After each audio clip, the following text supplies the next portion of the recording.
everyone, it's Executive Coach Ed DeCosta with another lesson from the wild, wild world of social media. I could have given this a couple of titles, Facebook's Dirty Little Secret, but wait, I thought we were friends. In any case, this lesson comes on the heels of a somewhat disturbing experience that I recently had with, again, our friends at Facebook. I got a private message from someone saying that there was an alternative profile that didn't use my name, but was using a bunch of my photos. And they gave me a link. So I looked at the link, and sure enough, whoever this person is, I have no idea who they are, where they are, but they're using dozens and dozens of my photographs, including my profile picture. And so I used the function on Facebook and reported this profile as impersonating me. The next day, Facebook suspended my account, not the other person's account. And it took 2 weeks of me going back and forth with what I absolutely know was an automated system to ultimately prove to Facebook that I am who I say that I am. This including sending images of me holding my driver's license, my passport, answering a handful of questions. It literally took 2 weeks. And I would send a response to their question and then wait 24 hours and they would ask me another, again, clearly automated question.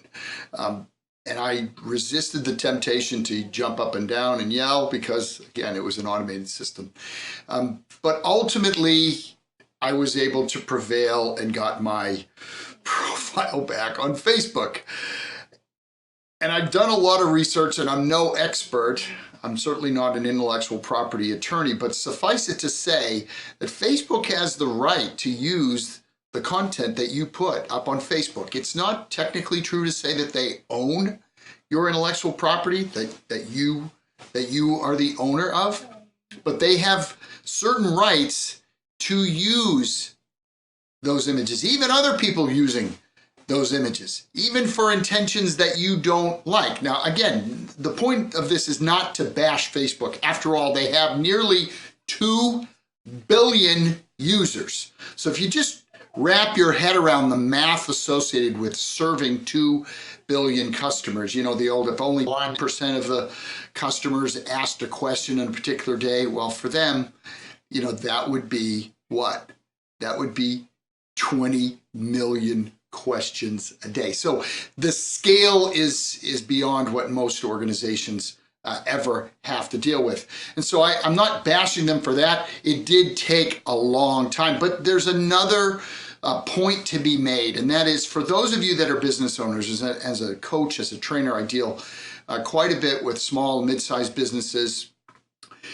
You just can't have all of your business tied up in social media and reliant upon social media. You've got to own your own database. You've got to own your data. You certainly have to have a repository of your events and your communication methods that do not rely upon Facebook or really any other social media. You can take advantage of those and utilize those to develop relationships and maintain relationships with your tribe, if you will, but be very, very cautious. For example, I don't use the event planner function of Facebook, and I had several events during this 2-week period, but they went on without a hitch because I had my own, I use Infusionsoft, I had my own method of communicating with people. The other element that was quite interesting is this, the built-in humility associated with it, and that is, you know what, in 2 weeks of being offline, I only had a handful of people that reached out to me, you know, via other methods, email, telephone, text, and what have you, and asked me where I was. The rest, I assume, either didn't notice or didn't care. Either way. So this whole notion of what a friend is, again, you've heard this many times before, I'm sure. You know, back in the day prior to social media, a friend was a friend. A friend was someone that if you were at a grocery store walking down the aisle and that person was walking the other way down the aisle, by the time you made eye contact with that person, you knew who they were exactly, and they knew who you are precisely. And it's not, oh, somebody that I met some years ago, I sat next to you at a trade show or a conference and we swapped business cards and we became friends on social media. Now, that's the term they use, but if you believe those people are truly your friends, I would suggest that you revisit that concept of what it means to be a friend. So I hope you found this lesson valuable. Wherever you are, enjoy the rest of your day. Take care, everyone. Bye-bye.